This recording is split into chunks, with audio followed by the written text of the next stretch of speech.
Aminatou Haïdar continue son bras de fer avec les autorités marocaines. Cette militante qui se bat pour l'indépendance du Sahara occidental est en grève de la faim depuis 3 semaines. L'incident a commencé à l'aéroport quand Aminatou Haïdar avait renié sur sa fiche d'entrée sa nationalité marocaine. Elle revendique son identité sahraoui. Un geste qui a provoqué les autorités. Son passeport a été donc confisqué et elle a été expulsée vers l'Espagne. Cette affaire embarrasse les autorités espagnoles qui veulent éviter un incident diplomatique avec le Maroc. Le gouvernement espagnol joue la prudence. Madrid veut éviter à tout prix que l'affaire Aminatou Haïdar ne détériore ses relations avec le Maroc. Nos relations avec le Maroc sont solides et sont vitales. C'est pourquoi nous allons continuer à travailler pour qu'elles restent ainsi. Mais bien sûr, nous devrons trouver une solution à ce problème. La position du Maroc est ferme. Rabat refuse le retour d'Aminatou Haïdar et réclame le soutien de l'Espagne. Le Maroc veut renforcer ses relations. Mais ces relations doivent se développer dans le cadre d'une compréhension mutuelle, mais pas dans le cadre d'un piège qui est tendu par d'autres pour bloquer cette évolution.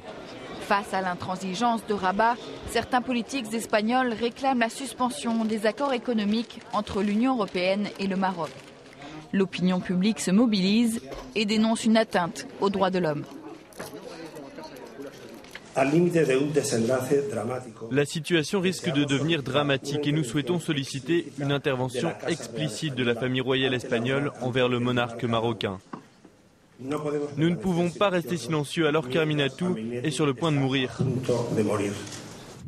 Une situation embarrassante pour l'Espagne, car depuis toujours, l'Union européenne et les Nations unies soutiennent l'organisation d'un référendum sur l'indépendance du Sahara occidental. Une solution inacceptable pour le Maroc. Nous respectons le droit à l'autodétermination exprimé par le peuple sahraoui dans le cadre de l'Organisation des Nations Unies. Le Maroc a annexé le Sahara occidental au départ des troupes espagnoles en 1975. Selon le royaume, cette région fait partie de son territoire, mais les habitants réclament depuis toujours l'indépendance, soutenue par l'Algérie. Après des années de combat entre le Front Polisario et l'armée marocaine, une trêve intervient en 1991.